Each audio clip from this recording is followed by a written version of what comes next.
Nandito po tayo ngayon sa harapan ng opisina ng Ombudsman kung saan buong araw na magkaharap ang magkapatid na Edmundo at Ricardo Guatlo. Tungkol po ito sa usapin at anomalya ng presyo ng gamot sa bayan ng San Felipe.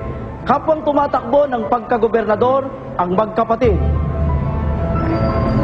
Attorney, excuse me po. Attorney Guatlo, pwede ba kayo? Kunting katanungan lang po. Pwede ba mamaya na po? Ano bang si Mayor. sabi ninyo? Ano po ba sabi ninyo, Attorney? Konting bahayag lang po. Sisi mo Mayor. Pagkakamaling ginawa mo nalipad sa akin ng suporto ng San Felipe.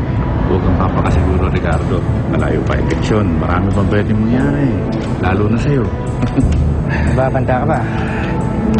Bahala ka na. Ang pahulugan mo doon. Sige ha?